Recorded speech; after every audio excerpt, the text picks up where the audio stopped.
Rowan Hale needed $312 for his daughter's prescription, but that night he found himself standing before a $60 million private jet owned by one of the most powerful women in American aviation. 3 engineering teams had already walked away, declaring the repair would take 3 days and cost nearly $200,000.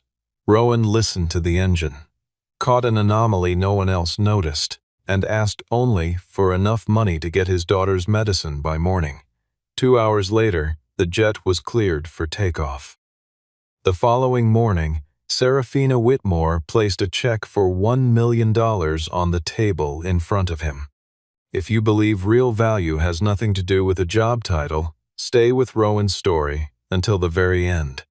The pharmacy was 3 blocks from Hawthorne County Hospital, tucked between a sandwich shop and a hardware store, the kind of place that knew its regulars by name.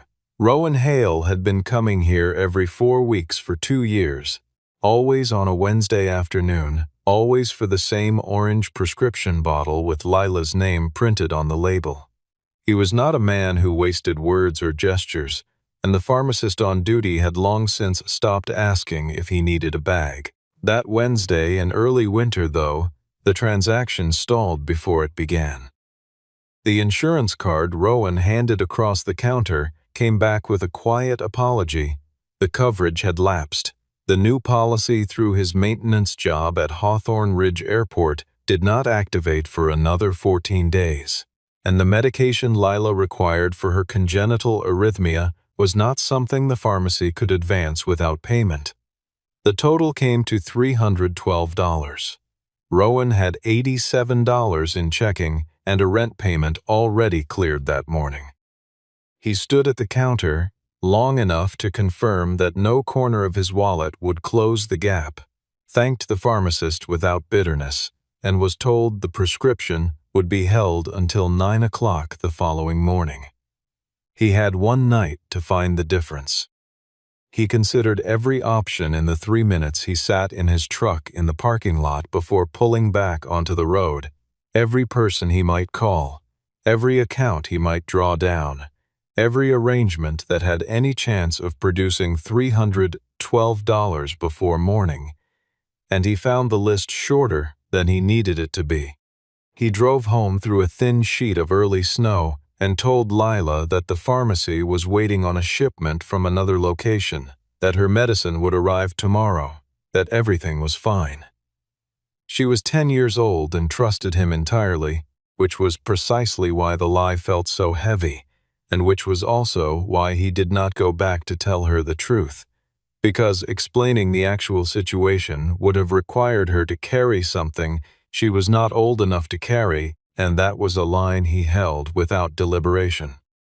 He made dinner, checked her homework, sat with her through the first half hour of her favorite nature program, and once she was asleep he put on his work coat, drove back out through the darkening streets, and headed toward the airport.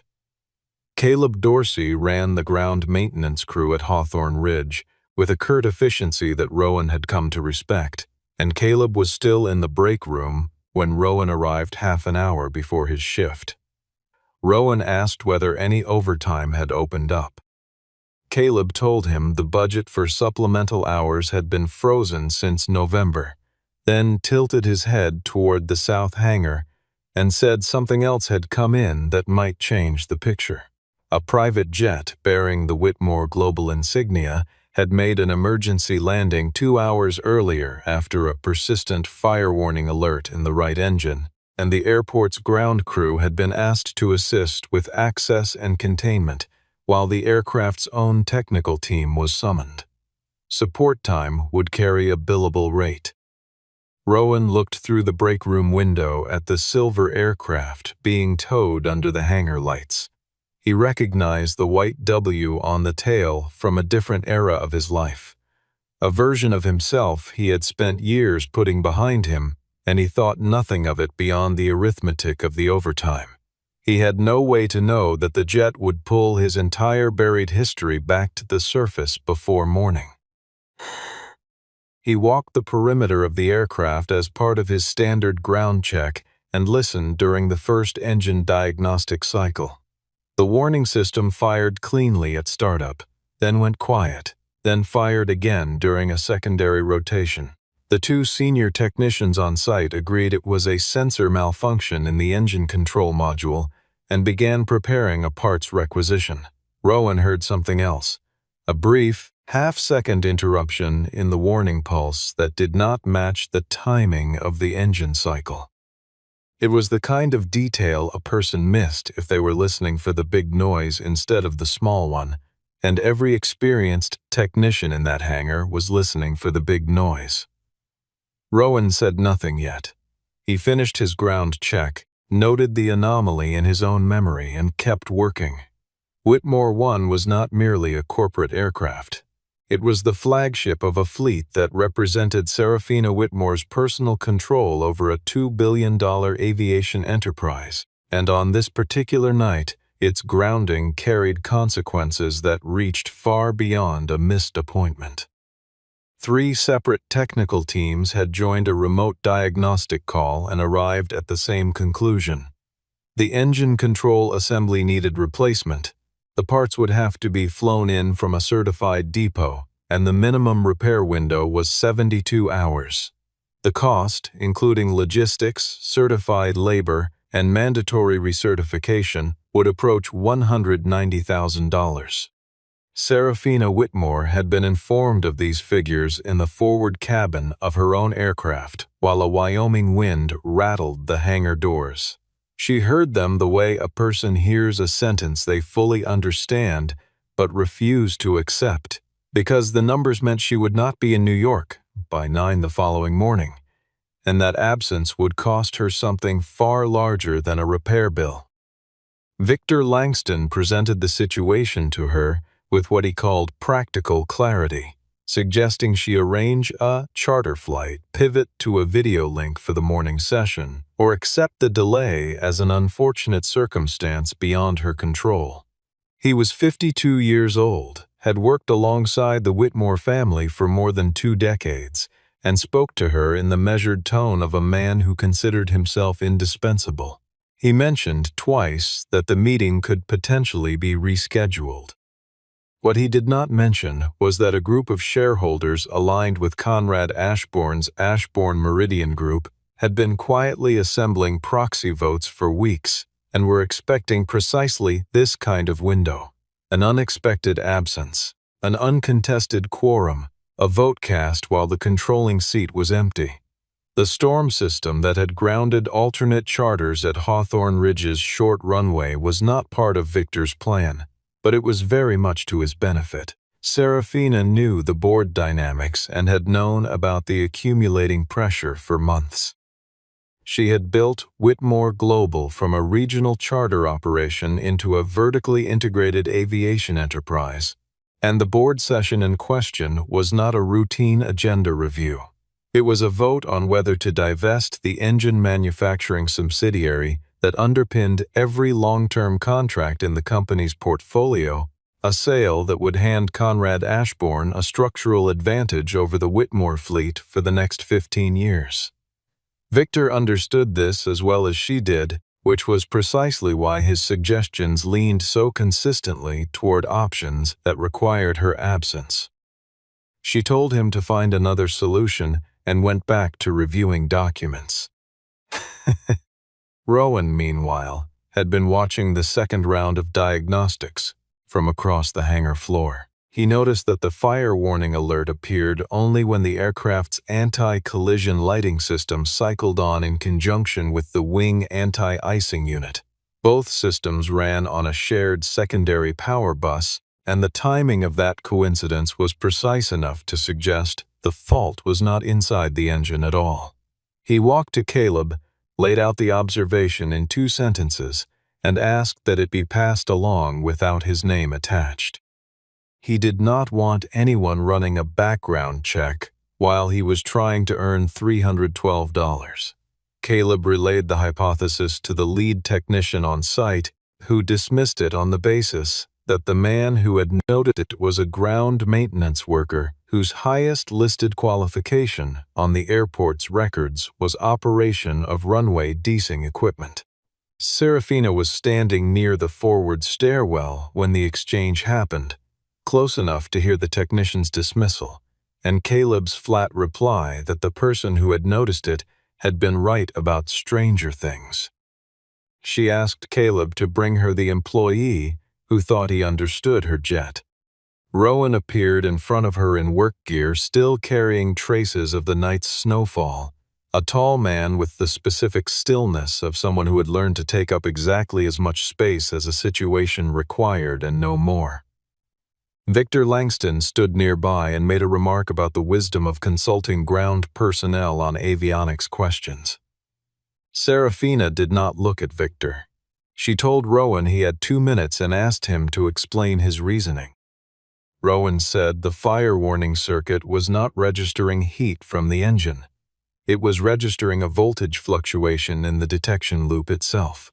When 2 secondary systems drew current simultaneously from the shared bus, a small amount of leakage current entered the detection circuit and caused the control unit to interpret it as a thermal event.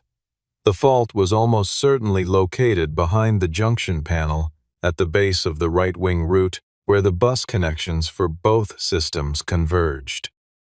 The lead technician interrupted to note that the wing root panel had been serviced at Whitmore's main maintenance facility less than 6 weeks prior. Rowan said that was exactly why it needed to be opened. Serafina authorized the panel removal without further discussion. Behind the panel, they found a bonding wire that had been subject to brief arcing, not severed, not obviously damaged under standard visual inspection, but charred at one splice point in a way that created intermittent resistance under load. The technician confirmed it matched the fault pattern and also confirmed, with some reluctance, that a bonding wire failure alone would not fully account for the signal behavior Rowan had described. Rowan pointed to the connector seated at the junction block and said the underlying cause was more likely a high-resistance connector introducing voltage irregularities into the loop. He was right. Serafina turned to him and asked directly what he needed to complete the repair.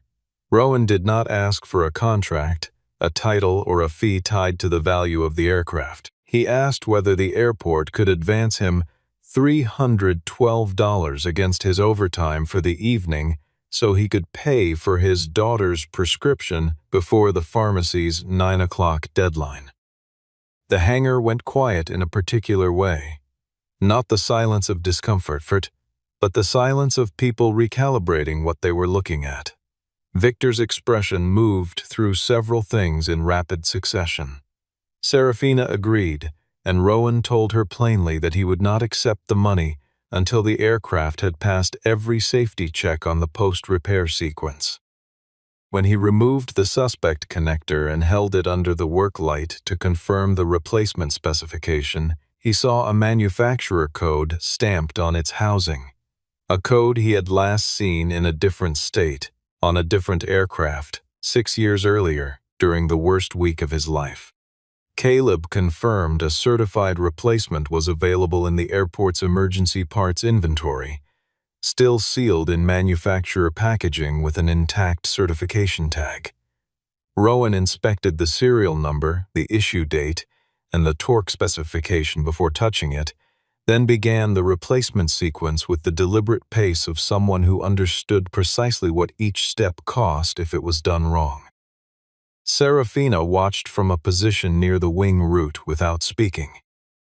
She had been in rooms with many technically proficient people over the course of her career, and had learned to distinguish between those who worked quickly because they were confident, and those who worked carefully because they understood consequences. Rowan worked carefully.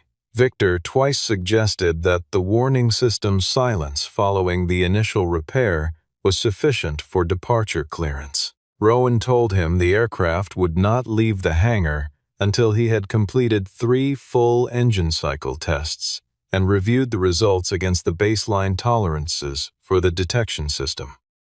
During the second test cycle, The warning light pulsed once for less than a second and then held dark.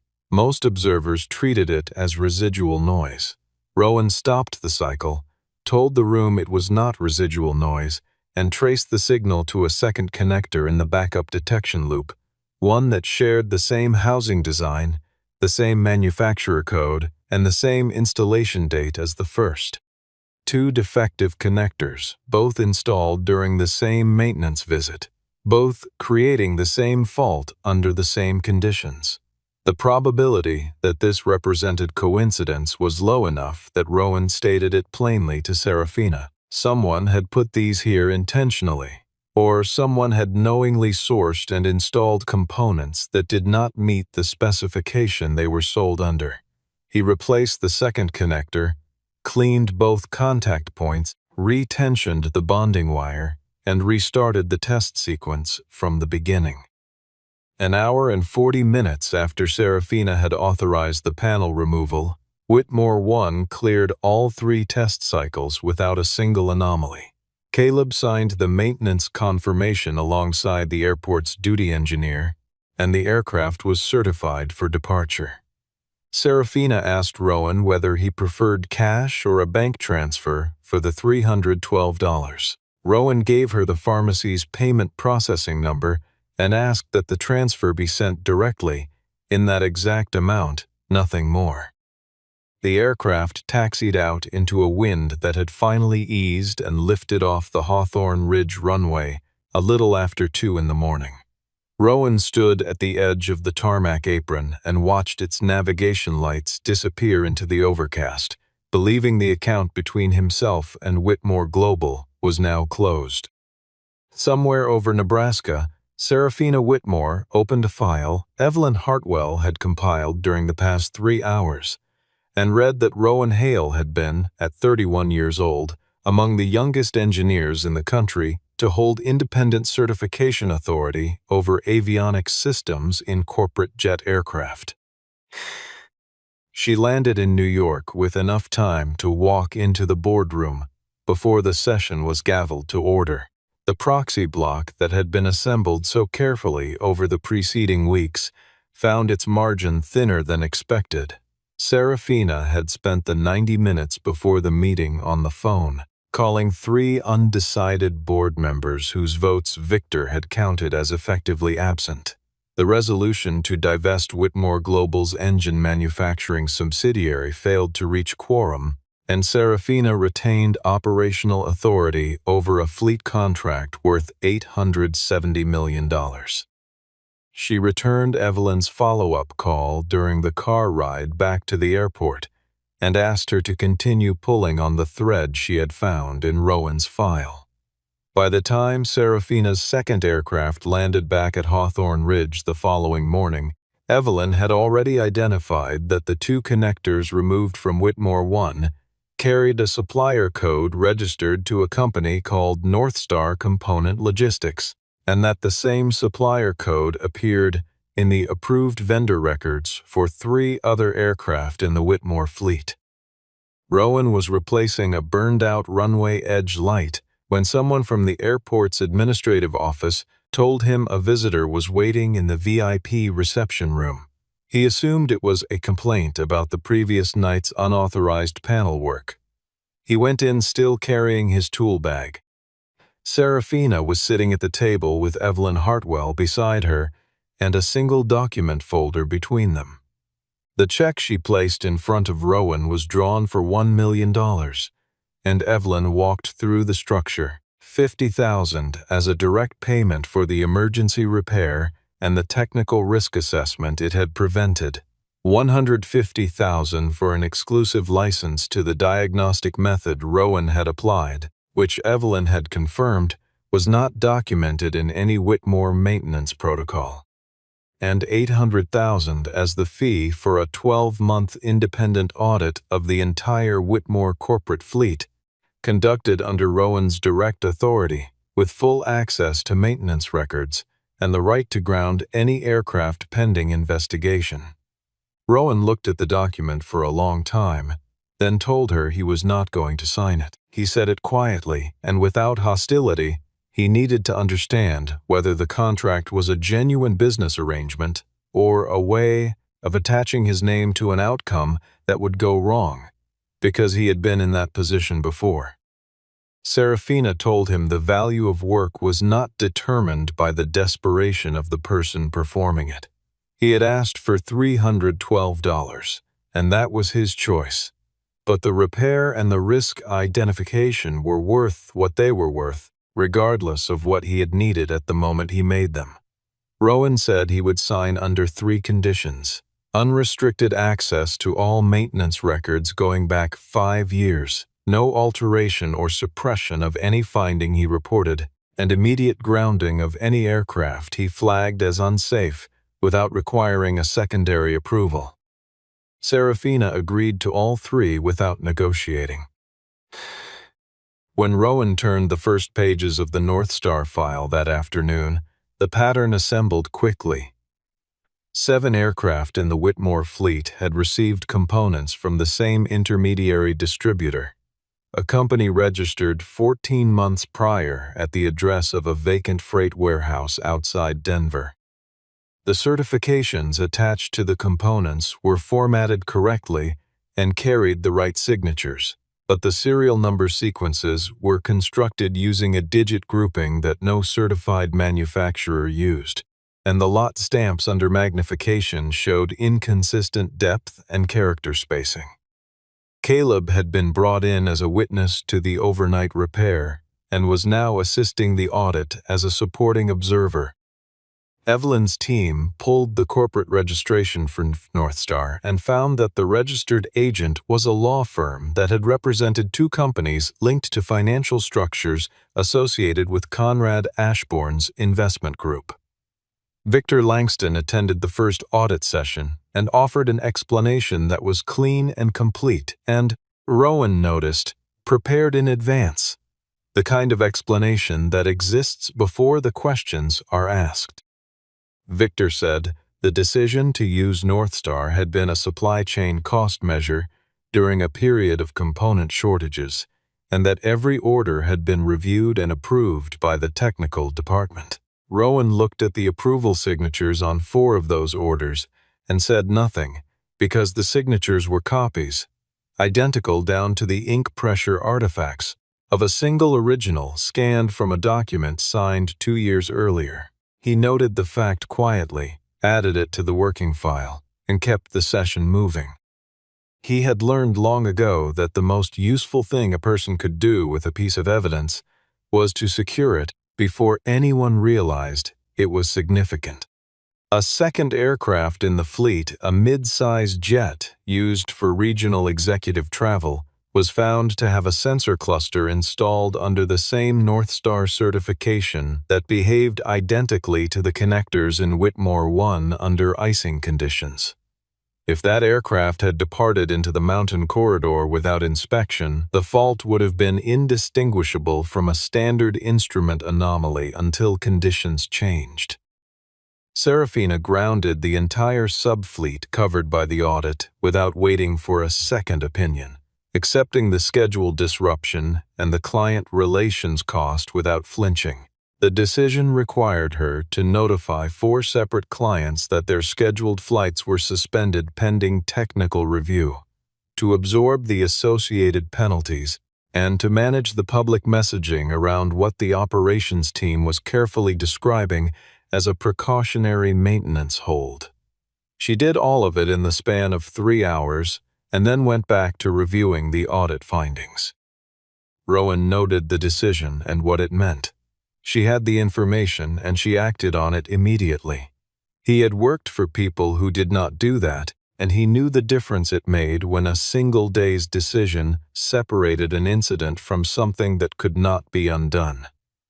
Late in the second afternoon, while cross-referencing the financial routing on the North Star payments, Rowan found a transaction code he recognized, an account identifier that had appeared in billing documents during a completely different chapter of his professional life, at a company called Aldercrest Dynamics. 6 years earlier, Rowan had been a senior avionics engineer at Aldercrest Dynamics. one of the smaller but technically respected firms in the corporate jet system space. He had been assigned to a development program for a new electronic architecture, and partway through that program, he had found evidence that a procurement manager was systematically substituting specification-grade components with visually identical but electrically inferior parts sourced through an off-books arrangement. He compiled a report, routed it through proper internal channels, and waited. The report did not move. A test aircraft experienced a partial system failure during a high-altitude evaluation flight and made an emergency descent. Nobody was injured. The internal investigation that followed produced a finding that named Rowan as the engineer who had independently altered component specifications without authorization, a conclusion built on a document trail assembled after the fact using his digital credentials and a record of approvals he had never made. Victor Langston had been serving as an operations consultant to Aldercrest at that time. He had signed the summary report that concluded Rowan had acted unilaterally, and he had done it knowing the underlying documents were fabricated.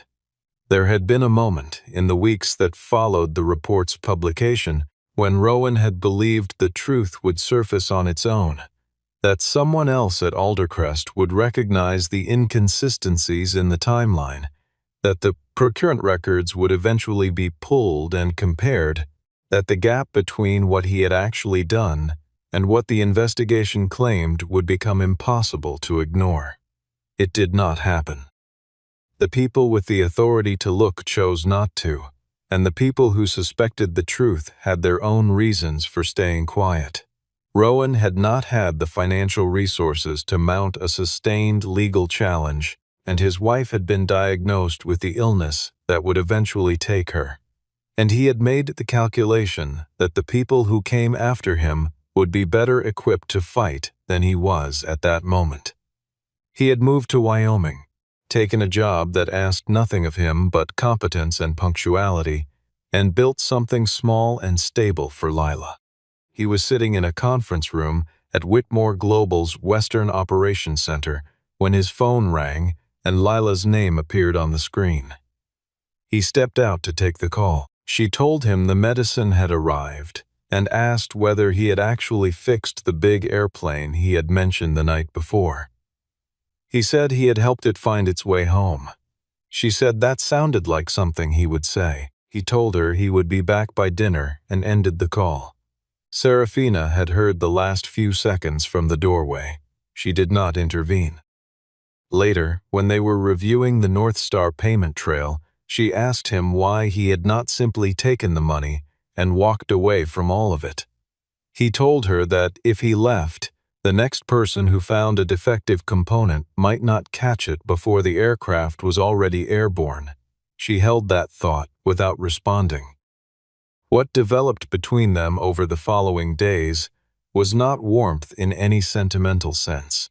It was something more specific, the particular regard that forms between two people who have each been stripped of something important and have chosen, independently, to build on what remained. The warning came from a junior analyst inside the audit process who had noticed Victor spending unusual time near a records server room 2 floors below the main offices and had passed the observation to Rowan through a personal channel.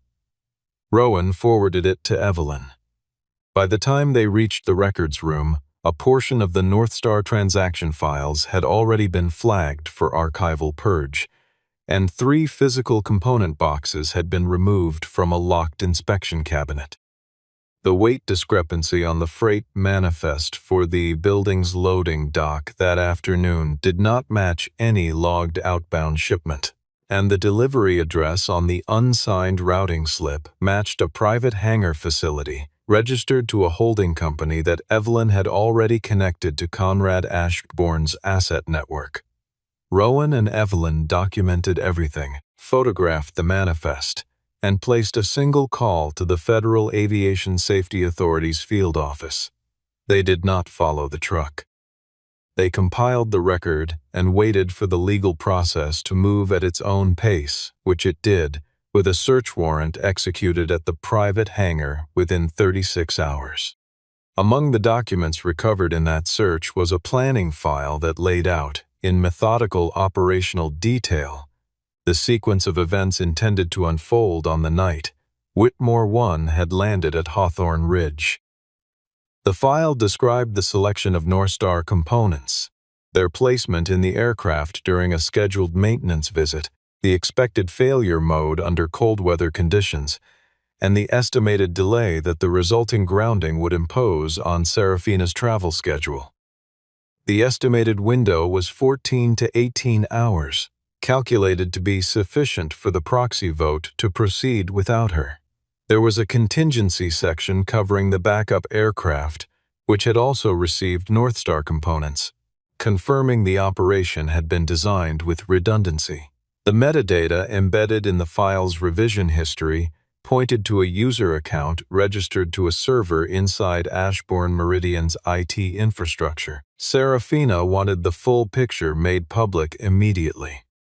Rowan advised patience, announcing prematurely would give Victor time to construct an alternative explanation with enough surface plausibility to muddy the legal record, and Victor had not yet moved whatever he intended to move next. The mechanism they chose was a formal internal notice stating that Serafina would be using the backup aircraft for the next board session. Within 6 hours of that notice, a remote firmware update was pushed to the backup aircraft's flight management system from a service account registered under Victor's credentials, unscheduled, unapproved, undisclosed to the maintenance team. The update was not subtle.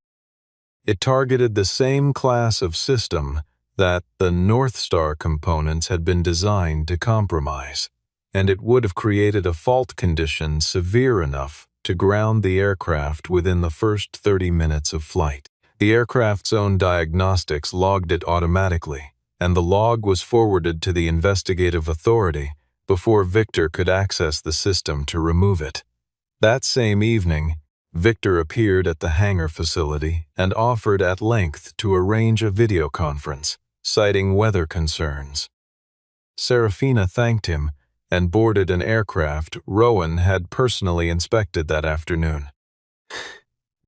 The emergency board session convened at Whitmore Global's New York headquarters 2 days later. Victor arrived with documentation framing the $1 million contract as evidence of financial mismanagement, a payment to a man with a damaged professional record made without board review, under circumstances that he characterized as emotionally manipulated rather than commercially evaluated. Rowan was brought into the boardroom not to defend himself, but to walk the board through the technical record in the sequence it had actually occurred.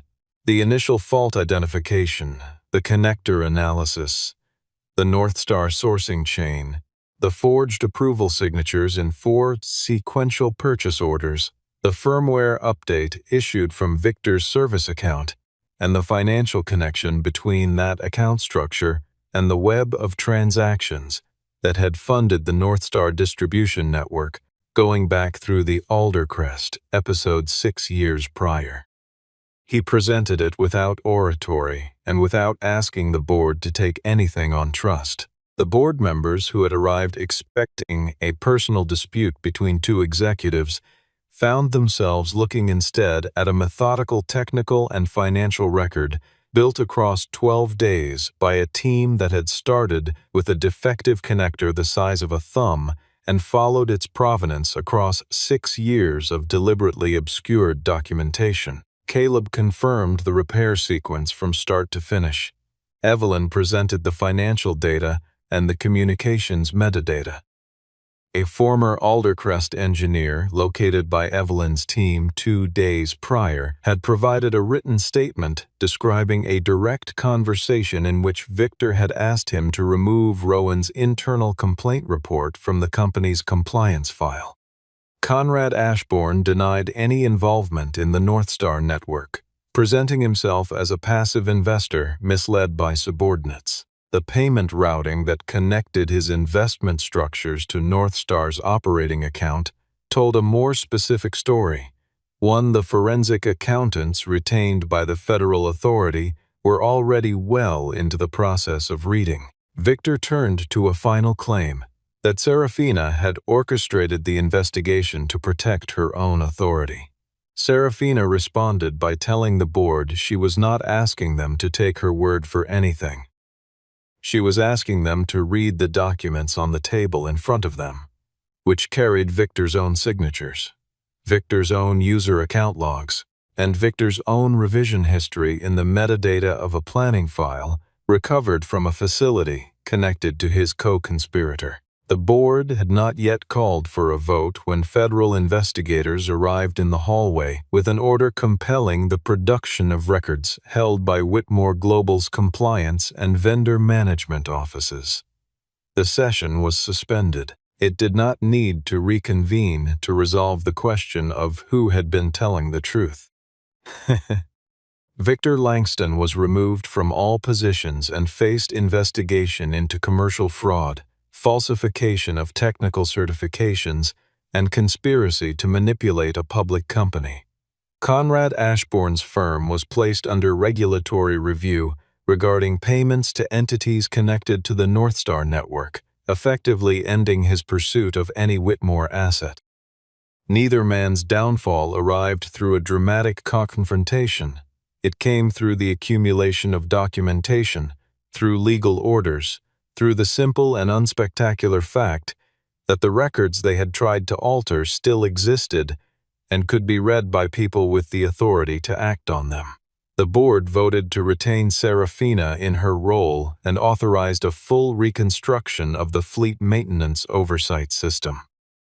The independent report examining the Aldercrest incident of 6 years prior concluded that the documentation used to assign responsibility to Rowan had been constructed after the fact, and that the contemporaneous record, including the complaint he had filed and the component analysis he had attached, was consistent in every detail with the account of an engineer who had been deliberately misrepresented.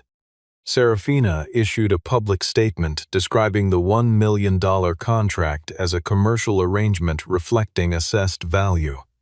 The cost of an unnecessary engine replacement avoided, a fleet-wide component integrity failure identified, aircraft valued collectively in the hundreds of millions protected, a corporate governance fraud prevented, and the continued safety of flight crew and passengers ensured.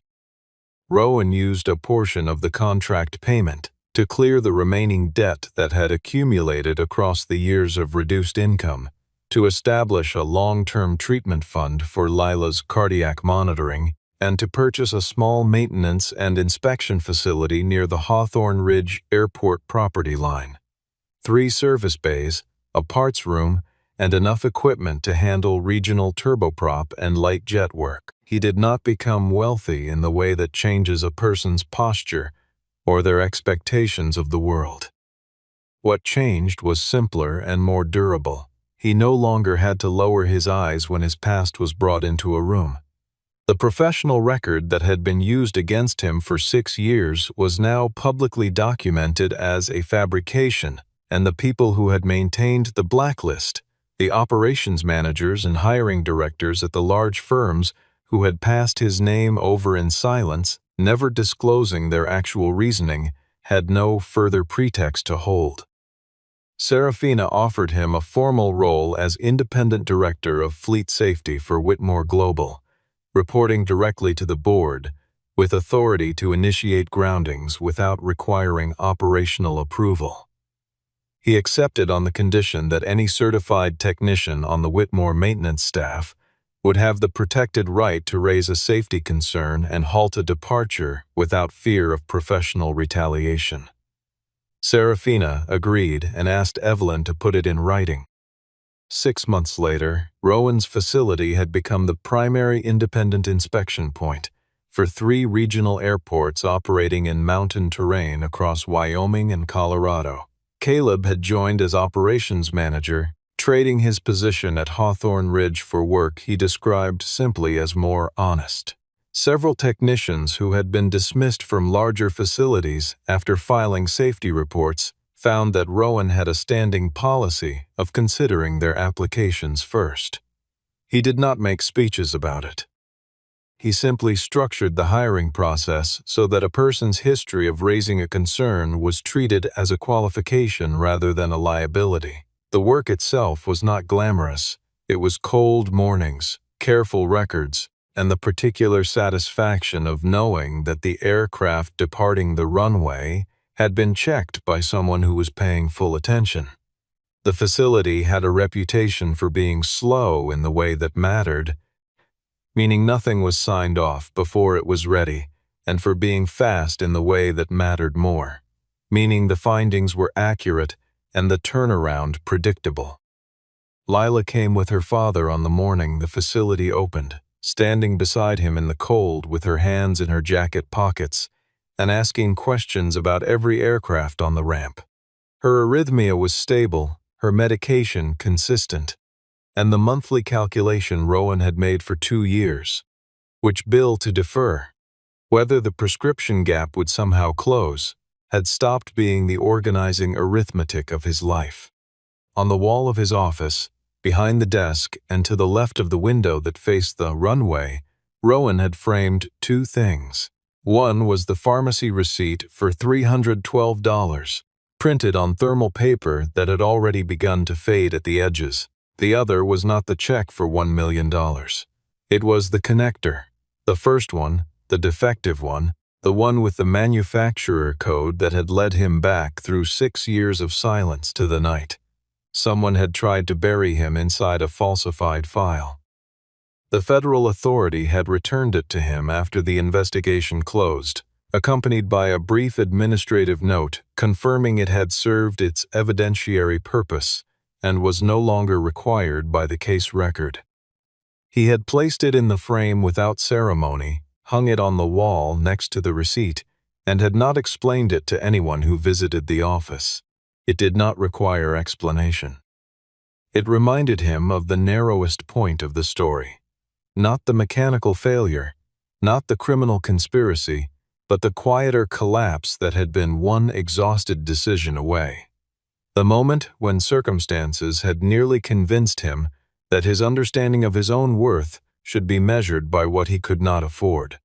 Serafina arrived on a Thursday morning in Whitmore 1. The aircraft now carrying a full service record Rowan had reviewed and signed at each scheduled interval. She walked the hangar before she said anything else, looking at the equipment, the organization of the parts room, the status board showing current maintenance progress for each aircraft in the queue. The hangar had the quality of a place where standards were upheld because the people in it believed in them, not because an inspection was scheduled. She recognized that quality because she had seen its absence in the Whitmore facilities that had processed the North Star components, in the maintenance records that had been altered, in every place where the gap between written procedure and actual practice had been allowed to widen without consequence. Then she sat in Rowan's office and asked why he still kept the receipt when there was no longer any shortage it represented. He told her it was there to remind him of one specific night when he had come very close to letting the weight of his circumstances persuade him that what he knew and what he could do were worth less than the amount he owed. She was quiet for a moment and then said that before that night she had spent most of her professional life evaluating people through the lens of their titles and the speed at which they could resolve a problem she had already decided mattered. She said the person who held the lowest-paying job in that hangar had been the only one present who understood what was actually wrong with her aircraft, and that she had not fully appreciated what that meant until she had spent 6 months watching him build something from a single correct decision made on a cold night for a reason that had nothing to do with ambition. She invited him to take the first evaluation flight of the newly certified fleet configuration, a 4-hour circuit over the Rocky Mountain corridor that would serve as the baseline for all future monitoring data. He agreed after he had reviewed the maintenance log himself. Before he climbed the boarding stairs, his phone showed a message from Lila reminding him to be home before dinner because she had made the grocery list and expected him to cook. He smiled at that, put the phone in his jacket, and walked up into the aircraft. Whitmore 1 lifted off the Hawthorne Ridge runway in clear winter air and banked southwest over the ridgeline, carrying the man who had once stood at a pharmacy counter 32 hours short of a prescription payment, and found, before the night was over, that there was no version of desperation large enough to make him forget what he actually knew, and that the world, given enough time and the right evidence, had not entirely forgotten it either. Other than me can challenge him to a duel. Look, monkey, I don't make a habit of fighting someone I've bested before. Here's my offer. If you lose, I'll take you to the Celestial Court. They will stay and level your mountain. But if I lose, I shall certainly take revenge, and they will level your mountain nonetheless. Haven't been in the stream since Avatar. Oh, for real? Tragic would that Damn, welcome back, Blunt. How you doing, bro? One of the court. We don't How's your day going? resort to violence. It's a fun game, bro. How about you bend the knees? Have you played this before? What's up, Steph? How you doing? I played it a while ago. Put this behind I didn't beat it, though, so hopefully this time I beat it. I made it to the last boss. It's been a minute. I'm going to have to relearn these controls for sure. These years. Except for that pig. You're the one who talks the tallest tales. Good. I am entertained. Speaking Yeah. of How's the volume sound, guys? Is it okay? wouldn't it be fun if I pluck your extra eye out for my snack? I haven't been in and stream allow yet. you to keep the other two? Because